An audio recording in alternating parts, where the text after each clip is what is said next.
all the scenarios which the lander module can encounter.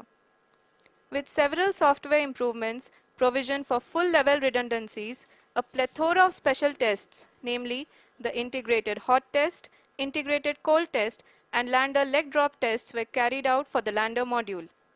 The success of these tests has provided great confidence in the performance of all the onboard sensors, propulsion system, and associated guidance, control, and navigation algorithms. The key findings during the tests have enabled to improve the overall system performance.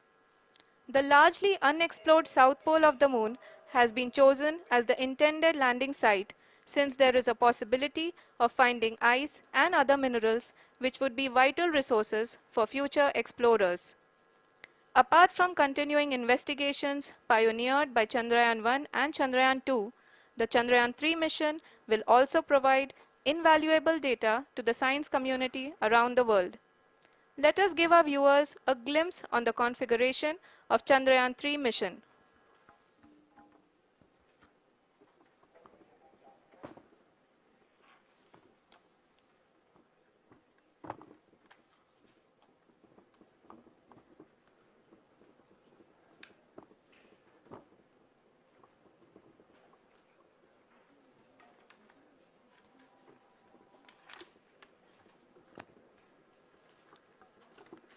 Chandrayaan 3 का mission plan लगभग चंद्रयान 2 के तरह ही बनाया गया है।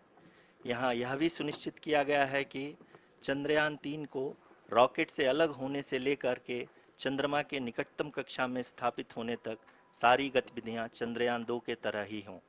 और अब हम यह कह सकते हैं कि यह प्लान पूरी तरह से 100% सफल रहा। हालांकि लैंडर मॉड्यूल के सेंसर्स और प्रोपल्शन सिस्टम को इस तरह से मजबूत किया गया है कि लैंडर पावर डिसेंट के समय किसी भी आपदा से बाहर आकर के मिशन के मुख्य उद्देश्य को पूरा कर सके। इस क्रम में लैंडर के मुख्य सेंसर्स कारा, लासा, एलएचबीसी, एलडीवी और एलएचडैक का कार्यात्मक परीक्षण भी किया जा चुका है। एलडीवी, जो कि पूर्णतः स्वदेशी तकनीकी से बनाया गया एक नया सेंसर है, इसका मुख्य कार्य लैंडर के वेलोसिटी को तीनों अक्षों में कंप्यूट करना है। पावर डिसेंट के दौरान लैंडर के सटीक पोजीशन और वेलोसिटी का ज्ञान होना बहुत ही आवश्यक है। लिराप यानी laser inertial referencing and accelerometer package इस कार्य को पावर डिसेंट के दौरान बखूबी निभाएगा। ट्रैजेक्टरी जनरेशन, जो कि चंद्रयान 3 मिशन के लिए बहुत ही अहम है, क्योंकि हर ऑर्बिट मैन्यूवर के बाद यह सुनिश्चित किया जाता है कि लैंडर की मिशन ऑब्जेक्टिव को ना बदले। इस क्रम में मैं यह भी आपको बता दूं कि ऑर्बिट डिटर्मिनेशन, जो कि उपग्रह के पोजीशन और वेलोसिटी को बहुत ही एक्यूरेटली बताता है, एक बहुत ही कठिन और जटिल कंप्यूटेशन और एस्टिमेशन होता है। यहाँ यह भी जानना महत्वपूर्ण है कि चंद्रयान 2 का OHRC पेलोड अब तक काफ़ी ऊंचे स्तर का डैम प्रदान किया है, जिसके फलस्वरूप लैंडिंग साइट के सीमा को बढ़ाकर 4 गुणे 2.4 किलोमीटर कर दिया गया है, जो कि पावर डिसेंट के दौरान सॉफ्ट लैंडिंग कराने में काफ़ी सहायक सिद्ध होगा। Apart from the sensors, Chandrayaan-3 is equipped with a suite of sophisticated payload instruments. While Chandrayaan-1 and Chandrayaan-2 orbiter have provided abundant remote sensing data of Moon, equally important are the on-site localized measurements that provide ground truths. Lander and rover have payloads which are completely new and will perform in situ analysis of lunar surface.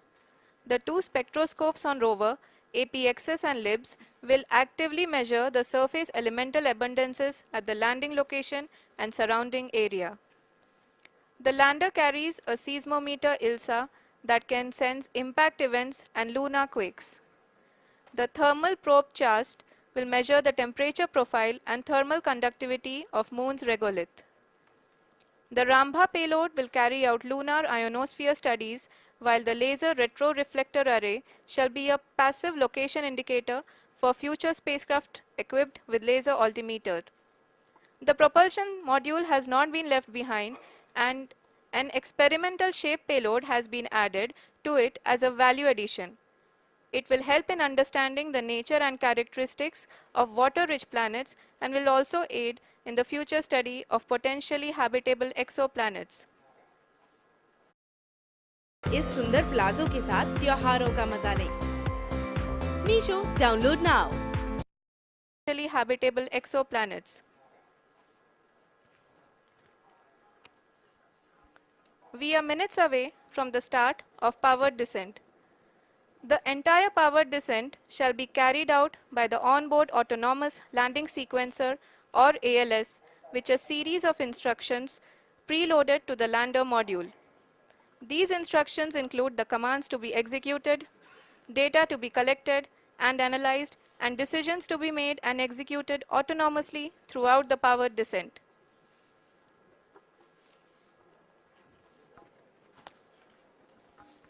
जी हाँ, अब हम power descent के बहुत ही करीब आ चुके हैं। हम आपको बताते चलें कि पावर डिसेंट को कुल 4 चरणों में बांटा गया है। सबसे पहले आता है रफ ब्रेकिंग फेज, जिसमें लैंडर की ऊंचाई को चंद्रमा की सतह से 30 किलोमीटर से घटाकर 7.4 किलोमीटर कर दिया जाएगा।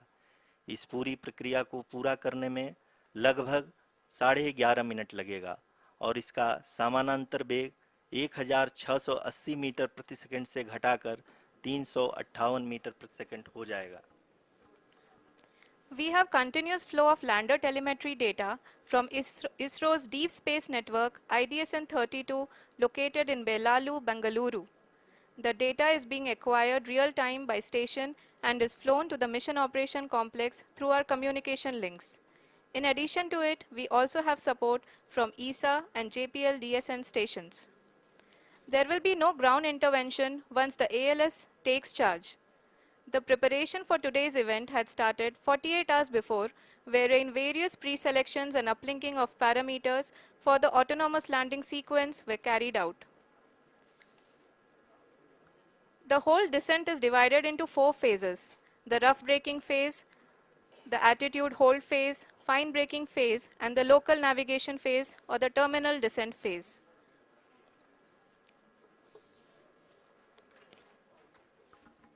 जी हाँ, एटीट्यूड होल्ड फेज, जो कि पावर डिसेंट का दूसरा चरण है, एक बहुत ही महत्वपूर्ण फेज है। इस 10 सेकंड के स्मॉल ड्यूरेशन के दौरान लैंडर के 2 महत्वपूर्ण सेंसर कारा और लासा लैंडर की ऊंचाई की गणना करेंगे। इस फेज के पूरा होते ही लैंडर चंद्रमा के सतह से कुल 6.8 किलोमीटर की ऊंचाई पर होगा। During the rough braking phase, the lander velocity shall be brought down from 1680 meters per second to 358 meters per second. The altitude will be brought down from 30 kilometers to 7.4 kilometers at the end of rough braking.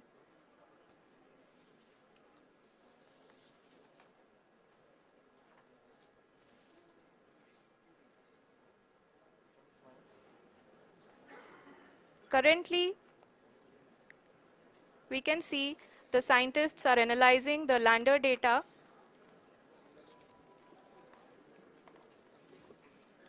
जी हाँ, हम ये देख सकते हैं कि mission operation complex रूप में बैठे सभी वैज्ञानिक ये जो भी डेटा देख रहे हैं वो डीप स्पेस नेटवर्क IDSN 32 के द्वारा प्रोवाइड किया जा रहा है। और अगर हम अब बात करें पावर डिसेंट के तीसरे चरण का, जो कि फाइन ब्रेकिंग फेज होगा, जिसमें लैंडिंग साइट से जस्ट 800 मीटर की ऊंचाई पर वर्टिकली होगा। इस चरण को पूरा होने में लगभग 3 मिनट लगेंगे और इस चरण के पूरा होते ही लैंडर की वेलोसिटी लगभग 0 हो जाएगी। The scientists here at ISTRAC are glued to their systems, analyzing all sorts of complex data. We are very close to the powered descent, to the start of the powered descent phase.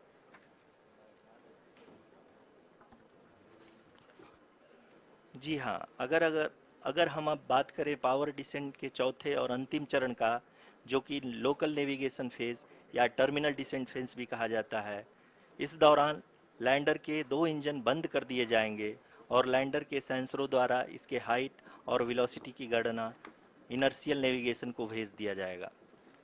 इस दौरान lander 150 metre की ऊंचाई को प्राप्त करने के बाद कुल 131 सेकंड लगाएगा। इस पड़ाव पे आने के बाद पुनः लैंडर 22 सेकंड के लिए हॉवरिंग करेगा।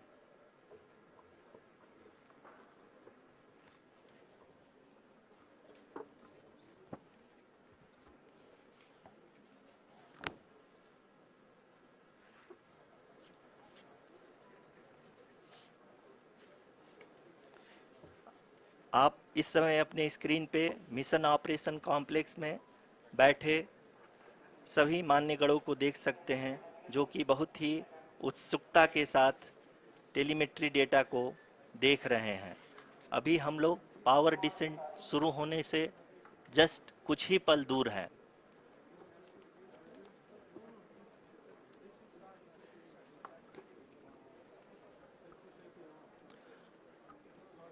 पावर डिसेंट शुरू होने में लगभग 30 सेकंड ही बचा है और हमको ये सारे data mission operation complex room में आईडीएसएन 32 के द्वारा, जो कि लगातार लैंडर के कनेक्शन में बना हुआ है, प्रदान कर रहा है।